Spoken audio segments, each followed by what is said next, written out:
Hey everybody, I found a place to stop on my way to Chicago and found a Starbucks that has some Wi Fi so that I can weigh in with some commentary here because there's a lot of people that are just, very confused right now.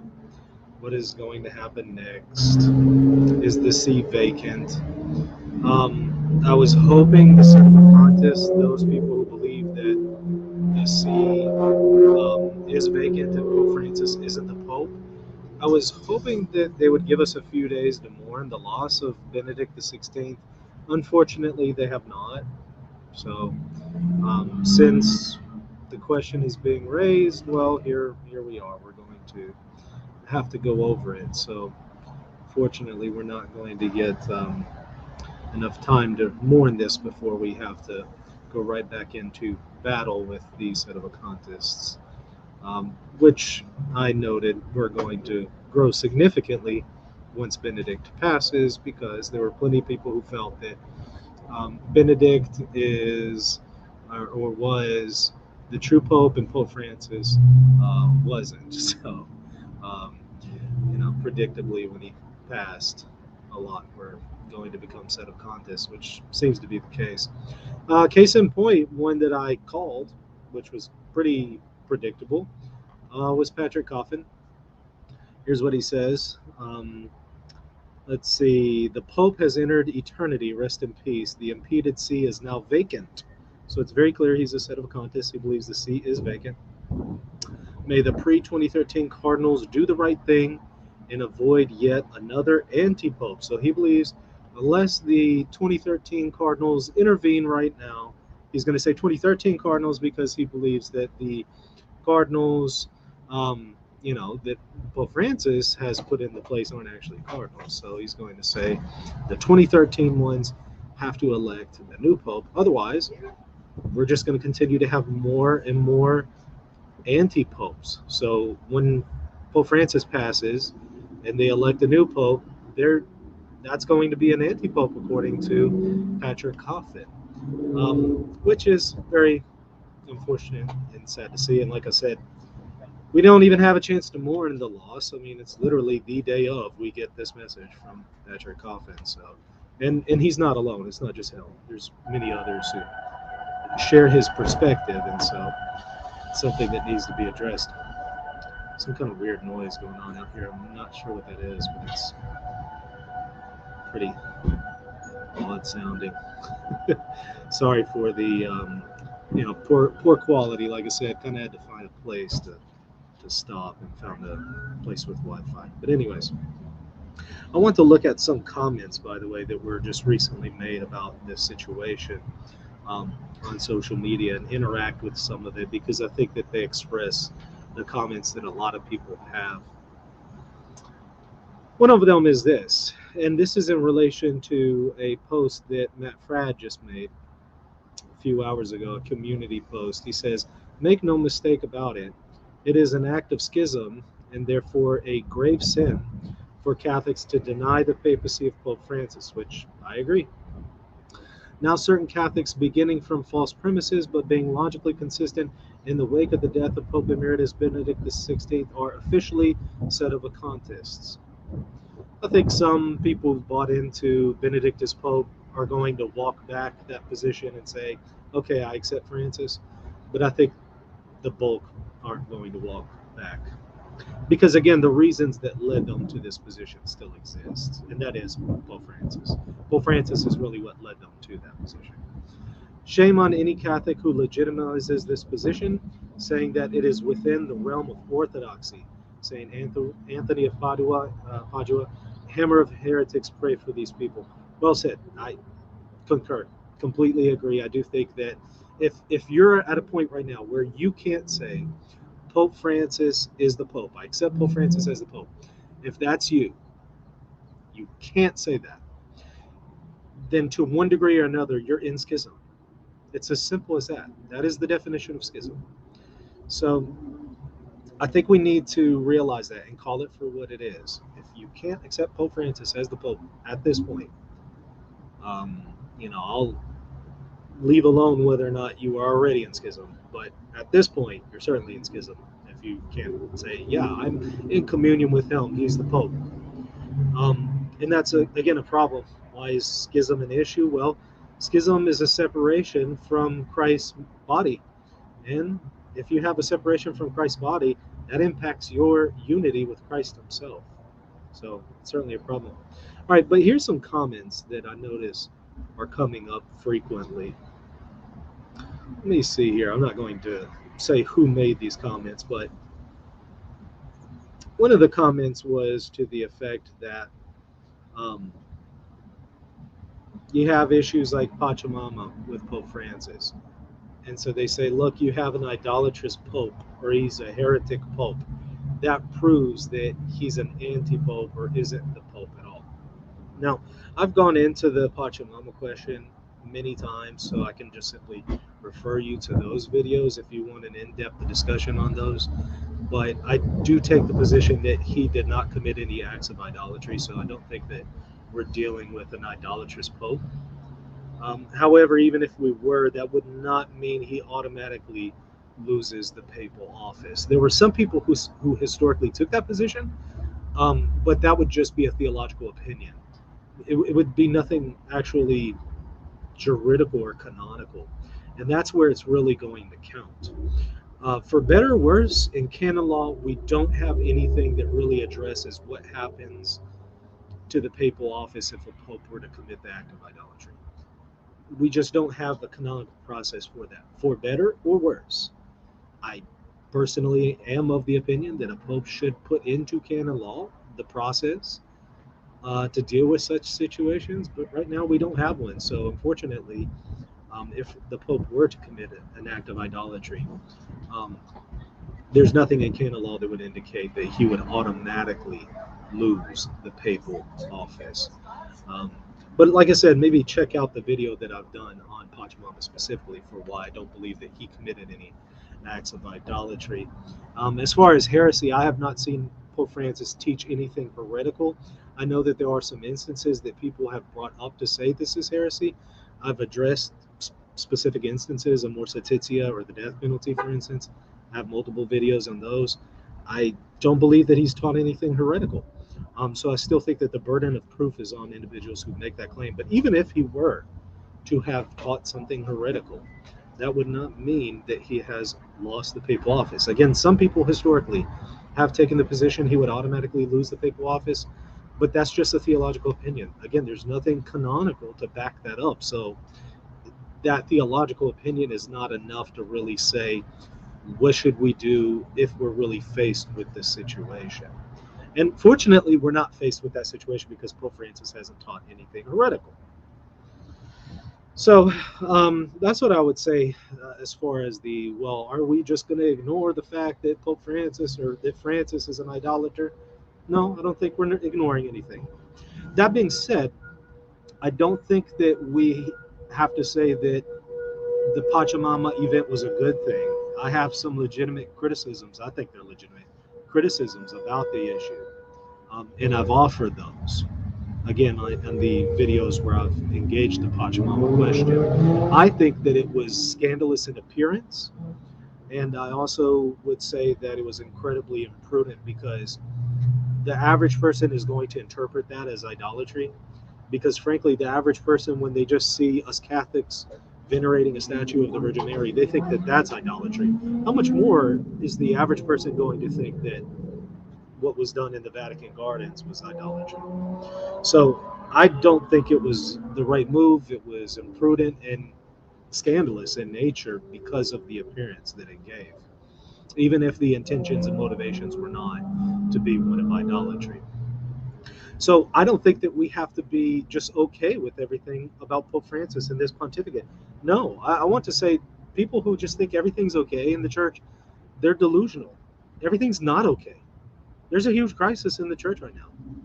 And I would say a lot of it goes back to the pontificate and multiple pontificates in the post-conciliar era. Ultimately, I have to lay at the feet of the Pope the crisis in the church. Because frankly, if the Pope did more when it comes to disciplining wayward bishops and priests, most of these problems would disappear overnight. So I think that we do at the end of the day have to, thank you, we do at the end of the day have to say, look, some of this is on the Pope. I don't think all of it is, some of it is, and he's responsible for that. So, hold on one second. There you go. Anyways, I do want to note that because there are going to be some who say, well, look, if you're just saying that this was an idolatry or the Pope isn't a heretic, does that just mean that everything's okay and I have to like just everything that's going on in the post-conciliar church or the pontificate of Pope Francis? It's not what I'm saying. I think that there's a way that we can balance out legitimate concerns and criticisms with the current pontificate and the post-conciliar pontificates as a whole, but also balance out, you know, a tendency to go too far. I've noticed historically when I look at um, the tendencies of various groups historically in church history, I've noticed two tendencies. The liberals tend towards heresy, and the traditionalists tend towards schism. And I think that that's the problem here. We all know that the liberals are pretty wacky in a lot of the things that they say. But on the other end of the spectrum, I think that there's a lot of gravitation towards schism, and that's a serious problem. We have to guard against it. And I want to say we can take a middle approach where we don't have to be okay with everything going on in the church, but we also don't have to go too far one way or the other. I'm reminded of Tertullian, and in fact, somebody brought it up in the comment section earlier. I'm reminded of Tertullian in these days. Tertullian was this incredible theologian in the early church, and yet he saw that there was a lot of laxity. I mean, there were a lot of people who were very lax in the faith. The church itself was becoming very lax in his age. He lives in, I think, 200s, mid 200s, if I recall correctly.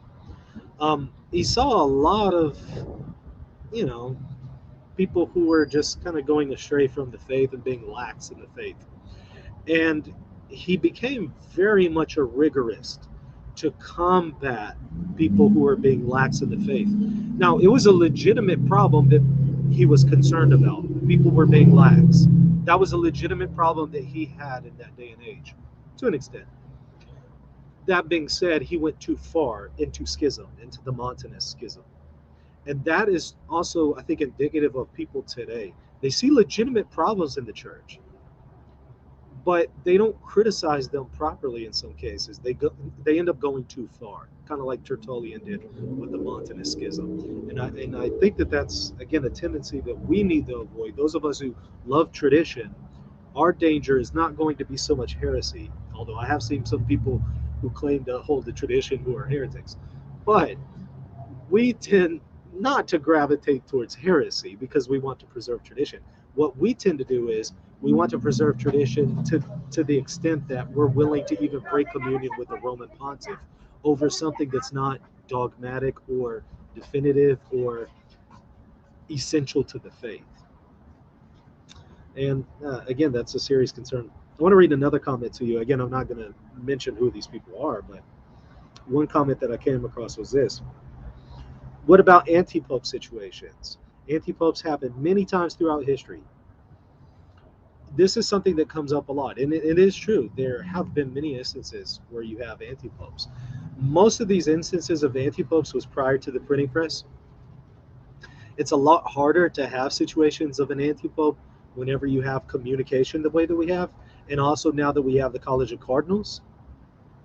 Not that you didn't have antipopes after the College of Cardinals, but having the College of Cardinals did end up reducing to an extent antipopes. However, not entirely. We had the Western Schism, but you'll note that's also prior to the printing press, so word did not get around as quickly, and it was a complicated situation, so there were various factors there. So let me cut to the chase. You could have a person who's legitimately confused on who the Pope is. And here's what I would say. If they believe that somebody is the Pope who actually isn't the Pope, and they don't identify the person who is the Pope as the Pope, but it's due to some genuine confusion on their part. They're materially in schism, but they're not formally a schismatic. So they're materially in schism in the way that we might say somebody who maintains a heresy, but they're not doing so knowingly. We would say they're a material heretic, but not a formal heretic. There's no culpability there because they're not doing it with full consent of the will and full knowledge. They're confused. And if they had known the truth, they would not have embraced the heresy. Likewise, there are some people who might be mistaken on who the Pope is. They're materially in schism, but they may not be formally a schismatic. That's still, however, a dangerous position. You don't want to materially be a schismatic any more than you want to materially hold a heresy, because that could work within you. That could end up working into your theology, and you could end up adopting things that you shouldn't. Or you could end up going to places and communing with some folks that you shouldn't. Or you should end up, again, adopting positions that you shouldn't maintain because you've maintained that erroneous perspective. And so we want to work on the issue of material schism, material heresy, though I recognize that not everybody who is materially schismatic or materially a heretic is somehow going to hell or separated from Christ. That being said, there's a lot of people who I think are more than just confused about the situation. There's been plenty of evidence, there's been plenty of content indicating that Pope Benedict is not the Pope, and Pope Francis is the Pope. So there's not a very strong argument for invincibility and ignorance at this point. So I think that people really need to be careful and not lean on the crutch of, well, there have been anti-popes before, or perhaps somebody is just materially in schism. There's plenty of material out there to dispel that ignorance. I'm not so sure that it's going to work in a person's favor if they continue. So I say all that to say, check out some of my content that I've already done on, is Pope Francis the Pope? Did Pope Francis teach heresy in Amor Laetitia? Did he teach heresy with the death penalty? What about Pachamama? Is he an idolater? Maybe check out some of those things. And I'll check back in with y'all probably tomorrow in a stream. I see that my computer's about to die here and I don't have a plug-in for the laptop, so I'm going to be heading out in just a second. But I do want to say, continue to pray for the repose of the soul of Benedict. Pray for the repentance of those who have now bought into a schismatic position and will not accept Pope Francis as Pope. And also pray for Pope Francis in the success of his ongoing pontificate. All right, that's going to do it. I'll see y'all tomorrow.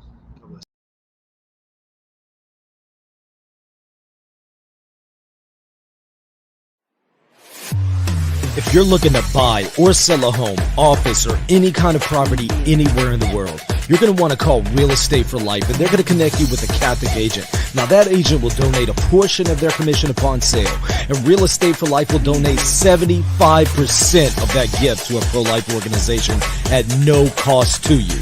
Call Real Estate for Life at 1-877-LIFE-US1 or text them 248-431-1440. If you care about the pro-life cause, call them now. Oh wait, before you go, I would really appreciate it if you would consider supporting this channel. This is my primary means to provide for my family, and it also helps me to produce content like this video. If you would like to support me, become a patron by visiting patreon.com/Reason and Theology. You'll also get access to extra exclusive content when you become a patron. Lastly, hit that like button and the subscribe button, and be sure to leave a comment down below. God bless.